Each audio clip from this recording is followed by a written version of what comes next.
ассалому алайкум тамошобинони азиз, барномаи тиловати ахбор аз телевизиони Тоҷикистон мустақиман манзуратон мегардонем. дар шаҳри Теҳрони Ҷумҳурии Исломии Эрон ҳафтумин намоишгоҳи тавонмандиҳои содиротии Ҷумҳурии Исломии Эрон Эрон Экспо 2025 оғоз гардид ки он то 2 майи соли 2025 идома меёбад. дар ин намоишгоҳ намояндагони Ҷумҳурии Тоҷикистон хоса ширкатҳои сайёҳии кишвари мо иштирок намуданд. идомаи мавзӯъ дар гузориши Ҷаҳонгир Сафарализода. зиёда аз 10 ширкати сайёҳии мамлакат дар ҳафтумин намоишгоҳи тавонмандиҳои содиротии Ҷумҳурии Исломии Эрон Эрон Экспо 2025 ширкат варзида имкониятҳои сайёҳии Ҷумҳурии Тоҷикистонро муаррифӣ мекунанд. бояд тазаккур дод ки Эрон Экспо ҳамчун чорабинии байналмилалии муҳими иқтисодӣ ва тиҷоратии Ҷумҳурии Исломии Эрон маҳсуб ёфта, иштироки бахши сайёҳии Тоҷикистон дар намоишгоҳи мазкур на танҳо барои таблиғ ва муаррифии кишвар, балки барои ҷалби сармоя, рушди инфрасохтор, афзоиши гардиши сайёҳон ва тақвияти ҳамкориҳо бо Ҷумҳурии Исломии Эрон муҳим арзёбӣ мегардад. من یعقوب قاسمی هستم، مدیر شرکت گردشگری ایران مرکز و مسئول برگزاری این ITF 2025 ایران. میخوام بگم که تاجیکستان رو یکی از کشورهایی که دوست، نزدیک و برادر میدونیم و خیلی امیدواریم که در آینده نزدیک تعداد پروازامون و مردمی که بین ایران و تاجیکستان سفر میکنه روز به روز بیشتر بشه و آرزو میکنیم، آرزوی سلامتی برای شما و رئیس جمهور عزیزتون میکنیم که در آینده نزدیک در خدمت تمام تاجیکا تو ایران باشیم. иштироки масъулини соҳаи сайёҳии кишвар ва ширкатҳои сайёҳӣ дар ин намоишгоҳи байналмилалӣ ва тақвияти ҳамкориҳо ҷиҳати ҷалби гардишгарони эронӣ ба кишвар мебошад. дар ҳошияи намоишгоҳ вохӯриҳо байни ширкатҳои сайёҳии Тоҷикистон бо дигар ширкатҳои сайёҳии хориҷӣ баргузор гардида, зимни онҳо масоили ифтитоҳи хатсайрҳои нави сайёҳӣ ва ҷалби бештари сайёҳон доир мешаванд. ҳамчунин бо мақсади муаррифии бештари маконҳои сайёҳии Тоҷикистон ва ҷалби ҷаҳонгардон байни ширкатҳои сайёҳии ватанӣ ва хориҷӣ вохӯриҳо сурат гирифт. намояндаи ширкати сайёҳии Расултур ҳамроҳ Фаридун солҳои охир бисёр сайёҳон аз Ирон ба Тоҷикистон ташриф мебиёранд ва аз имкониятҳои сайёҳии ҷумҳурии Тоҷикистон васеъ истифода мебаранд. дар инҷо туроператорҳо аз тамоми манотиқи ҷаҳон дар инҷо ҷамъ муданд то ин ки ҳамкории судмандро ба роҳ монанд. дар инҷо ширкатҳои сайёҳии ватанӣ ҳам ҳузур доранд. яъне мо имконият пайдо кардем ки дар ин намоишгоҳ бо онҳо хатсайрҳои сайёҳии кишварро таблиғот намоем ва ҳамкории ояндаро ба роҳ монем. инчунин дар намоишгоҳи мазкур масъалаҳои рушди фаъолияти ширкатҳои сайёҳӣ, зеҳни сунъӣ, масъалаҳои кадрӣ ва рақамикунонӣ дар соҳаи сайёҳӣ баррасӣ шуданд. ёдовар мешавем ки дар ҳафтумин намоишгоҳи тавонмандиҳои содиротии Ҷумҳурии Исломии Эрон Эрон Экспо 2025 ки то 2 майи соли 2025 дар шаҳри Теҳрони Ҷумҳурии Исломии Эрон баргузор мегардад, зиёда аз 127 ширкати сайёҳии эронӣ ва 147 ширкати сайёҳии хориҷӣ иштирок доранд. ҷаҳонгир Сафарализода, Фирдавс Бобуназар, шаҳри Теҳрон, ахбор.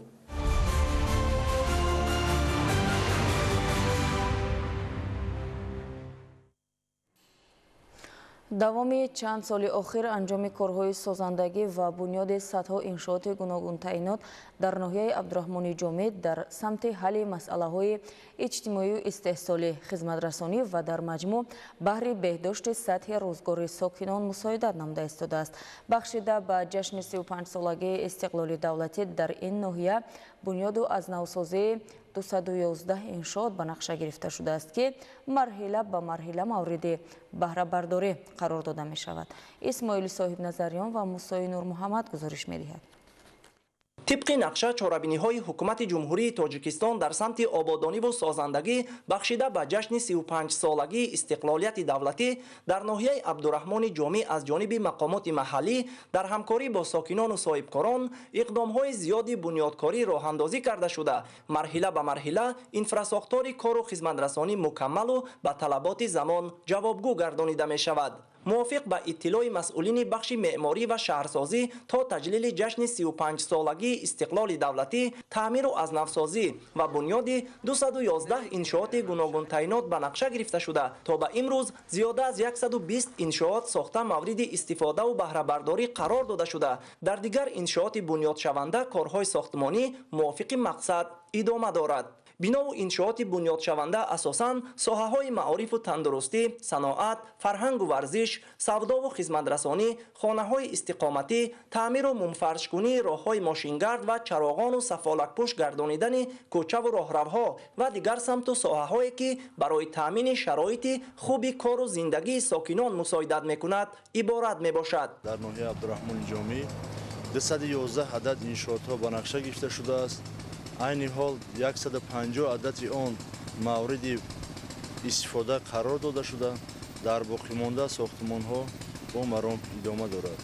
انشاءات‌ها از جمله بنای قصر فرهنگی ناحیه عبدالرحمن جامی، ناظرات انداز، بنای پنجرشانه برای خدمتچیان دولتی.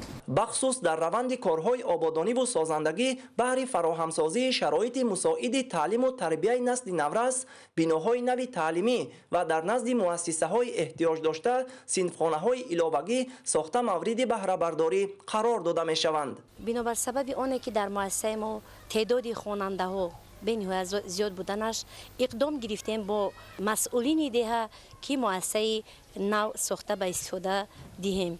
طور پرزیدنت جمهوری تاجیکستان پیشوای ملت محترم امامعلی رحمان در پیام سالانه خود به مجلس عالی مملکت تاکید نمودند امروز در ساحه معارف مملکت 8 برنامه دولتی و 2 استراتژی درازمدت تطبیق شده ایستاده است که بر رشد و انکشاف تعلیم و تربیت، عملی‌گردانی اصلاحات ساحه، دستگیری مکتب و آموزگار، تالیف کتاب‌های درسی نسل نو و تکمیل مضمون و مندرجه تحصیلات مساعدت می‌نماید.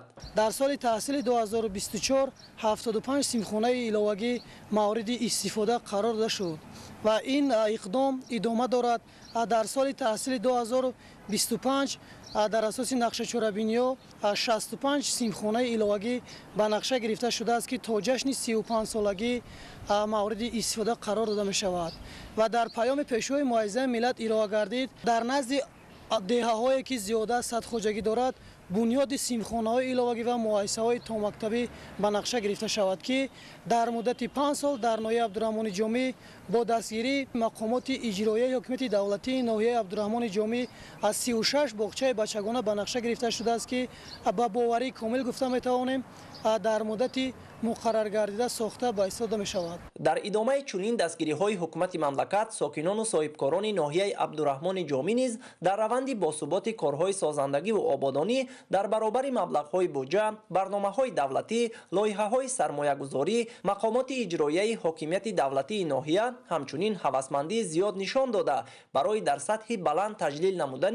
جشن 35 سالگی استقلال دولتی وطن حصه‌گذاری می‌نمایند. طبق اطلاع مسئولین نزدیک به 60% کارهای به نقشه گرفته شده جشنی به استقبال 35 سالگی استقلال دولتی در ناحیه عبدالرحمن جامی به انجام رسانیده شده. در دیگر انشاءات بنیاد شونده کارهای ساختمانی با مرام ادامه دارد. اسماعیل صاحب نظریان، موسی نور محمد، ناحیه عبدالرحمن جامی، اخبار.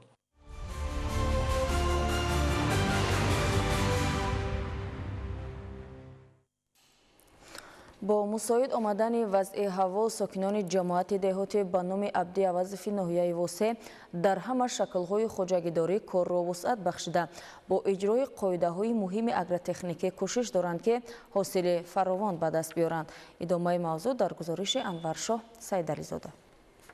سعی معروف میرزایف ساکن دهه جورز جماعت دهاتی عبدی عوض ناحیه واسه چند سال باز این جانب در قطعه نزدیاولگی خود با کشت و پرورش زراعت‌های گوناگون کشاورزی مشغول است. او در سمت استفاده ثمرناک زمین نزدیاولگی و بلند برداشتن حاصلناکی زراعت‌ها تجربه بیش داشته در میدان 16 سوتیق زمین نوع‌های زیادی زراعت‌ها را کاریده است و امید به گرفتن حاصلی برآیند پروریده‌اش را دارد. مناسبت خوب با زمین و استفاده ثمرناک آن اساس زندگی این مرد دهقان میباشد. زیرا خود او میگوید بیشتر وقت خود را صرف مهنت صافدلانه در قیده نزدیاولگی خود مینماید. در زمین نزدیاولگیم ما همین محصولات رو میکنم، از همین نان میخورم. حاضر در زمین سبزی، لوبیا، پیاز، گشنیج، اوکراپ انا رشقه گندم کارتوشکا پامیدور کشکاگی همش نازه یگون کمبودی نداره این سبزی چی بعد همین ما یورا یگون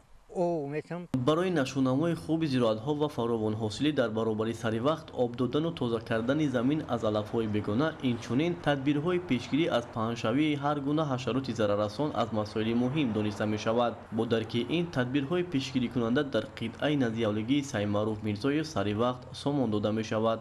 برای نشت کردن حشرات‌ها رفته دارو خریدم میارم دارو میزنم برای نموشون هم دارو میارم کم بسیار نمیزنم ای خیمیکاتو کم میزنم فقط پرو میتم.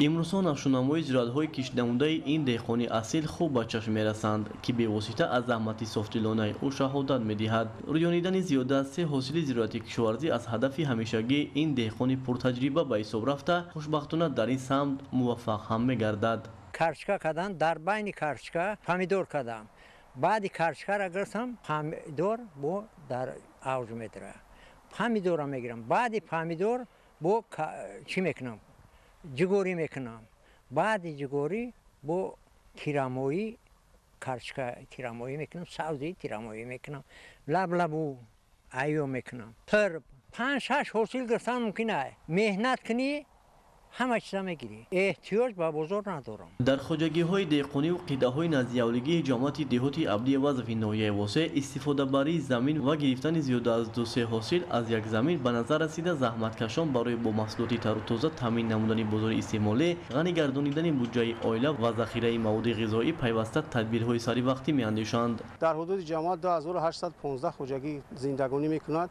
که از این در میدان 437 هکتار زمین نزدیولگی به استفاده داده شده است. به حالی از آن 235 هکتارش زمین کرامی آبی میباشد. در زمین‌های نزدیولگی شهروندان برای گذراندن روزگار خود کشت پیاز، کارتوشکا، سبزی، جوار مکای دون، لوبیا، گندم، سبزی کشت میکنند و از معیار زیادش به بازار برآورده میشود. زمین را ثمرناک استفاده میبرند و از یک زمین 3-4 حاصل به دست میارند. سالی که نکوست از بهارش پیداست میگویند. از بود و هوای مساعد امسال مملکت دهقانان ناحیه وسط دلگرم شده در همه شکل‌های خواجگی‌داری کار و وسعت بخشیدند. از این رو با اطمینان میتوان گفت که اهل زحمت ناحیه در تامین امنیت عضوقواری کشور سهم ارزنده خود را خواهند گذاشت.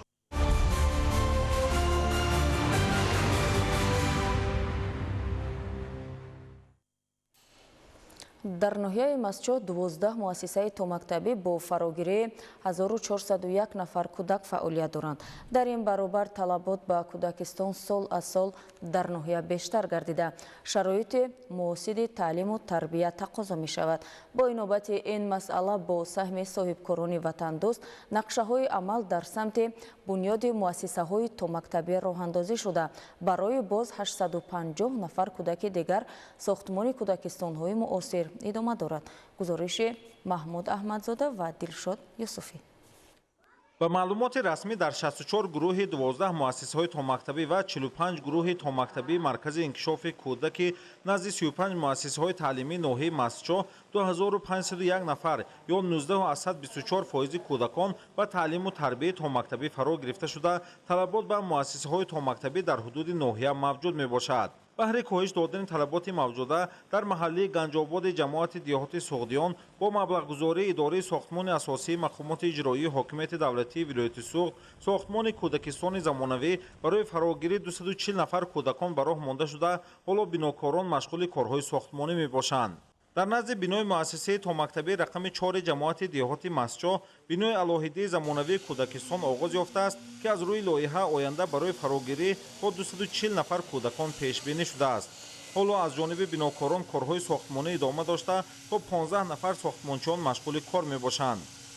در عین حال در کودکستان رقم 4 ناحیه مسجد 102 نفر کودکان به تعلیم تربیت فرا گرفته شدند. ضرورت اساسی که برای ساختمان این بنا به میان آمد طلبات نسبت به تعلیم و تربیت تومکتبی در اهالی خیلی زیاد شدگی است. در نقشه است که 240 نفر به جا کنند дар назди муассисаи томактабӣ рақами 5 ҷамоати деҳоти обурдон низ сохтмони бинои иловагӣ барои 180 нафар кӯдак идома дорад ки он ҳам бо саҳмгузории мақомоти маҳаллӣ тариқи ҳашари дастаҷамъии аҳолӣ сохта мешавад. инчунин дар назди муассисаи таҳсилоти томактабӣ рақами 1 маркази ноҳия аз ҷониби сарпарастон як бинои алоҳидаи мавҷуда ки ба таъмир ниёз дошт аз навсозӣ карда барои ташкили гурӯҳҳои нав ба кӯдакон имконият фароҳам оварда мешавад. ҳоло қисмати зиёди корҳо анҷом ёфта моҳҳои оянда мавриди истифода қарор дода мешавад. дар ноҳияи масҷоҳ иқдоми наву ҳамагонӣ саҳмгузории якҷояи аҳолию соҳибкорон дар мусоидат ҷиҳати рушди соҳаи маориф таълиму тарбияи фарзандон амалӣ мешавад. сокинону соҳибкорони маҳал тасмим гирифтанд ки дар назди муассисаи таҳсилоти миёнии умумии рақами 23 толори нави варзишӣ сохта ва насли наврасу ҷавон фарзандони диёр шароити беҳтари машқу тамрин фароҳам оранд. ҳоло корҳои сохтмонӣ тариқи ҳашари дастаҷамъӣ идома дошта ҳар рӯз 10 то 15 нафар сокинон фаъолона дар он ширкат меварзанд. дар ин муассисаи рақами 23 265 нафар хонандагон мехонанд. дарси тарбияи ҷисмониро дар синфхонаҳо мегузоштанд. соҳибкорони ҳамин маҳал ва аҳолӣ тасмим гирифтанд ки ҳамин толор варзиширо ба ин муассиса тӯҳфа намоянд. дар баробари бунёди биноҳои нави кӯдакистон дигар иншооти соҳа муассисаҳои томактабӣ мавҷуда низ обод ва шароити беҳтар фароҳам оварда мешавад. бо саҳми соҳибкорону аҳолӣ саҳну ҳудуди муассисаи томактабии рақами 12 ноҳияи масҷоҳ аз навсозӣ шуда барои машғулияти кӯдакон суҳбаткадаҳо ҷойи машғулияту бозӣ ташкил карда шудааст то насли наврас дар шароити беҳтар таълиму тарбия гиранд. дар ноҳияи масҷоҳ бо бунёд ва ба истифодадиҳии биноҳои муассисаҳои томактабӣ ки алҳол сохтмонаш ҳам аз ҳисоби бюҷети давлатӣ ва саҳмгузории соҳибкорону аҳолӣ идома дорад дар оянда барои фарогирӣ то 850 нафар кӯдакон шароит фароҳам мегардад.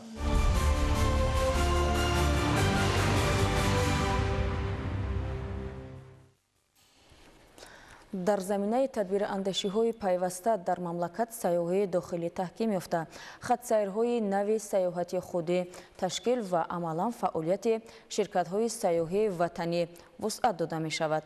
боздиди кормандони касбу кори гуногун, намояндагони васоити ахбори омма ва ҷавонони фаъоли мамлакат аз мавзеъҳои сайёҳии ромид дар заминаи хатсайрҳои нав барҳамонда шуд. хабарнигорони мо гузориш медиҳанд. мо дар ин сафар иштирокчиёни хатсайри сайёҳии ромидро ҳамроҳӣ менамоем. солҳои охир дар тоҷикистон сайёҳии дохилӣ рушд меёбад. дар тамоми фасли сол мушоҳида менамоем ки нафарони зиёд аз як гӯшаи тоҷикистон ба дигар минтақаҳои кишвар барои истироҳату фароғат, солимгардонӣ дар истироҳатгоҳҳо ва осоишгоҳҳо сафар менамоянд. ҳамагон аз имкониятҳои сайёҳии сарзамини хеш, зарфиятҳои хос, инфрасохтори фароҳам овардашуда, табиати нодир ба хубӣ истифода мебаранд. дараи сайёҳиву истироҳатии ромид дар миёни дигар минтақаҳои тоҷикистон ҷойи намоёнро ишғол менамояд. дараи ромид, мамнуъгоҳи ромид, гармчашмаи шифобахши зайрон, оби шифобахши шур, пойгоҳи сайёҳӣ, дар ҳудуди онҳо мавзеъҳои табобатию сайёҳӣ бисёранд ва тӯли солҳои зиёд дар хизмати сокинони кишвар ва сайёҳони берун аз кишвар қарор доранд. мувофиқи маълумот дараи ромид дар паҳнои 16200 гектар замин доман густурда дар мамнуъгоҳи давлатии табиии ромид муттаҳид карда шудааст ва то 50 километр тӯл мекашад. дараи хушманзараи ромид дар болооби дарёи кофарниҳон ҷойгир буда номашро аз номи деҳаи зебои ромид гирифтааст. дар дараи мазкур меҳмонхонау тарабхонаҳои замонавӣ ва чойхонаҳои миллӣ сохта шуданд ки дар давоми сол метавонанд садҳо сайёҳони дохилӣ ва хориҷиро қабул намоянд. гармчашмаи шифоии зайрон низ дар ҳамин дара ҷойгир аст ки мисли дигар гармчашмаҳои ҷумҳурӣ машҳур аст. дар ин минтақа гармхонаҳои тобистона, якчанд истироҳатгоҳҳои корхонаҳову идораҳои давлатӣ ҷойгиранд ки имконияти хуби тамошо ва сайру сайёҳатро доранд. иштирокчиён аз ҷамъияти дорои масъулияти маҳдуди баҳор дидан намуданд. ин макон барои рушди соҳаи моҳипарварӣ хеле мусоид буда намуди гулмоҳӣ парвариш меёбад ки бо истифода аз шароити фароҳам оварда шуда дар ошхонаву тарабхонаҳои дараи ромид ғизоҳои гуногун тайёр менамоянд. дар дараи ромид иштирокчиёни хатсайр бо барномаҳои омода шуда рақсу бозӣ машғул гардида аз зебоиҳои ин мавзеъ кӯҳу даман, обҳои зулол дидан намуда ин боздид онҳоро ба сайри хотирмони дигар гӯшаҳои ватани хеш роҳнамоӣ менамояд.